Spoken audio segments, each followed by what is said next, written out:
13 दिसंबर 2023 को संसद पर स्मॉग अटैक किया गया था। स्मॉग अटैक कैसे हुआ, क्यों हुआ, किसने करवाया, किस लिए करवाया, अलग अलग राज्यों के रहने वाले सभी 6 आरोपियों की पहचान एक दूसरे से किसने करवाई, किसने उनके अंदर राष्ट्र विरोध का आरडीएक्स भरा, पीएम मोदी के ड्रीम प्रोजेक्ट में सुरक्षा की इतनी बड़ी चूक कैसे हो गई, आरोपियों ने पहली बार में ही सफल वारदात को अंजाम कैसे दिया, बीजेपी सांसद प्रताप सिम्हा ने संसद पर हमले की बरसी वाले दिन किसी को भी पास क्यों जारी किया।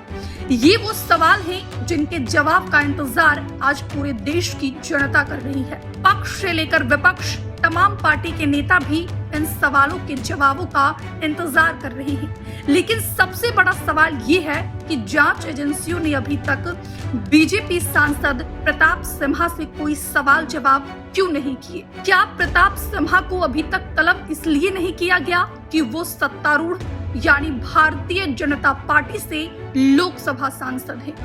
आरोपियों का रिमोट कंट्रोल किसके पास है? सरगना का मकसद क्या है? साजिशकर्ता बेनकाब होना चाहिए। सरकार को अपनी जिम्मेदारी तय करनी चाहिए। विपक्ष दोनों सदनों में, लोकसभा और राज्यसभा में चीख चीख कर यही कह रहा है। वारदात पर वाद विवाद इस हद तक बढ़ गया कि अभी तक दोनों सदनों से विपक्ष के 141 सांसद निलंबित किए जा चुके हैं।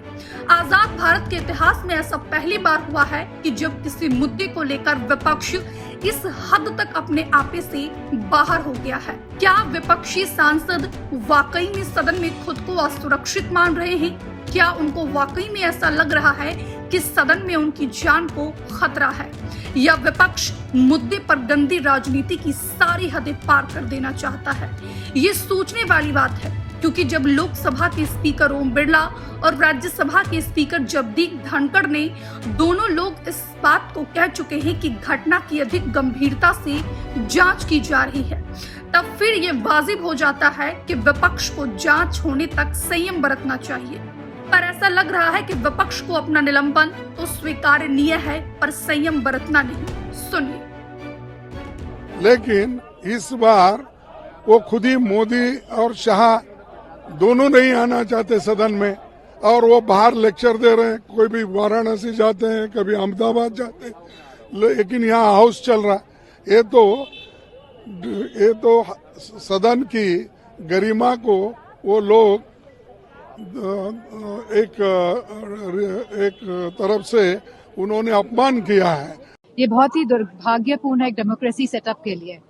जो वातावरण अब हम देख रहे हैं, जहां हम अपनी बात नहीं रख पा रहे हैं संसद में, तो मैं समझती हूँ कि यह total failure of the government है। अगर गवर्नमेंट ने इतने सारे एमपीज को सस्पेंड किया, it is ultimately the failure of the government. Ma'am, आज क्या वजह रही, क्या हुआ था आज?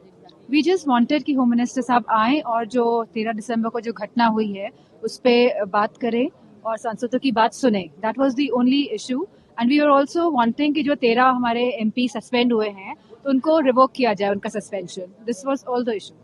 देखिए, बड़ी विडंबना है कि एक भाजपा सांसद जिसके बतौर मेहमान, जिसके हस्ताक्षर से विजिटर पास बनाकर 2 आरोपी सदन के भीतर आते हैं और सदन पे हमला करते हैं, वो भाजपा सांसद आज भी बतौर सांसद सदन में बैठ रहे हैं। उनकी सदस्यता पर कोई आंच नहीं आई, लेकिन सरकार से इस सुरक्षा चूक पर सवाल करने वाले और उस भाजपा सांसद की भूमिका को लेकर खास तौर पे सवाल करने वाले विपक्ष के 92 सांसदों को निलंबित कर दिया गया है। वो बीजेपी सांसद सस्पेंड नहीं हुए जिनके बतौर मेहमान 2 आरोपी आए, लेकिन 92 सांसद जो उस भाजपा सांसद से और भाजपा सरकार से जवाब मांग रहे हैं, उनको सस्पेंड कर दिया गया है। मुझे ये कहने में बिल्कुल भी संदेह नहीं है, गुरेज नहीं है कि ये सांसद सस्पेंड नहीं हुए, डेमोक्रेसी सस्पेंड हुई है। आप न्यूज़ चैनल से बात कर लेते हैं, आप न्यूज़पेपर में आपका इंटरव्यू दे देते हैं, साक्षात्कार दे देते हैं। हम कह रहे हैं जो भी आप न्यूज़पेपर में बोल रहे हैं, जो भी आप न्यूज़ चैनल्स पर बोल रहे हैं, क्योंकि पार्लियामेंट सेशन में है और सेशन के समय पे इस तरीके की बड़ी घटना हुई है, तो आप आकर पार्लियामेंट में बोलिए। कौन आपको रोक रहा है, कौन आपको टोक रहा है?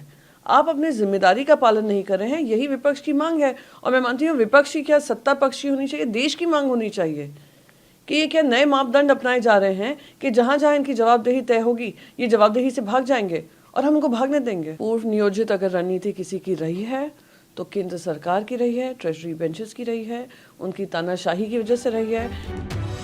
विपक्ष सवाल कर रहा है, करना भी चाहिए। विपक्ष का काम ही सवाल करने का होता है, पर सभापति की मजम्मत बनाने का हरगिज नहीं होता। सदन से निष्कासित होने के बाद कई विपक्षी सांसद संसद की सीढ़ियों पर बैठे थे, जिस दौरान टीएमसी से लोकसभा सांसद कल्याण बनर्जी ने राज्यसभा के सभापति जगदीप धनखड़ की नकल उतारी कि वो किस तरह सदन में माननीय सांसदों को डांटते हैं। उनके हाव भाव कैसे होते हैं खुद ही देखिए।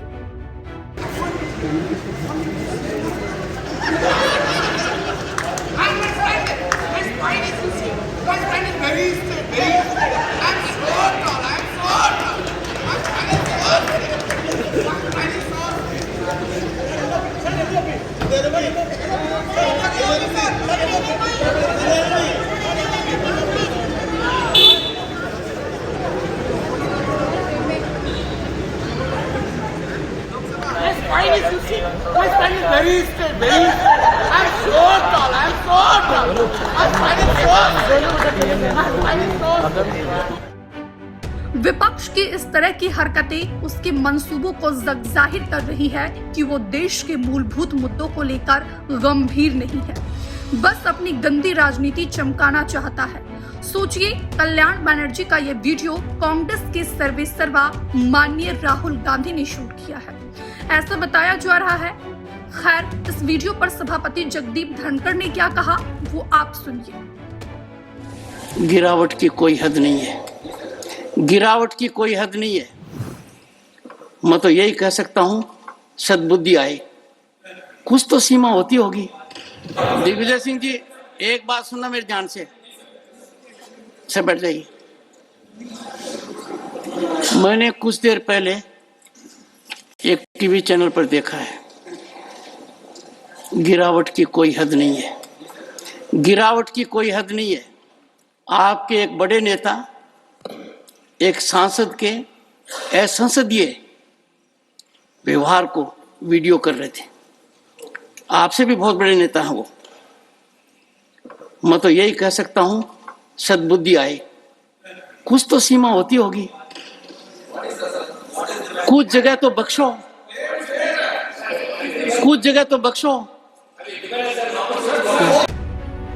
विपक्ष किसी भी हाल में संसद की सुरक्षा में भारी चूक के मामले पर पीएम मोदी और केंद्रीय गृह मंत्री अमित शाह की प्रतिक्रिया सुनने के अलावा किसी और की प्रतिक्रिया को सुनने के लिए हामी ही नहीं भर रहा। मामला बेहद पेचीदा होता जा रहा है। केंद्रीय गृह मंत्री अमित शाह ने लोकसभा स्पीकर ओम बिरला से मुलाकात की है। महाराष्ट्र के पूर्व मुख्यमंत्री शरद पवार ने उपराष्ट्रपति जगदीप धनखड़ को संसद सुरक्षा चूक और सांसदों के निलंबन के मामले में चिट्ठी लिखकर जांच कराए जाने की मांग है। अब सवाल ये उठ रहा है कि आखिरकार कब तक इस मसले पर जांच हो पाती है और कब दूध का दूध पानी का पानी सामने हो जाता है। Bureau report, Punjab Kesari TV. हमसे जुड़े रहने के लिए हमारे YouTube चैनल को सब्सक्राइब करें और नई वीडियो की नोटिफिकेशन के लिए बेल आइकॉन को दबाएं।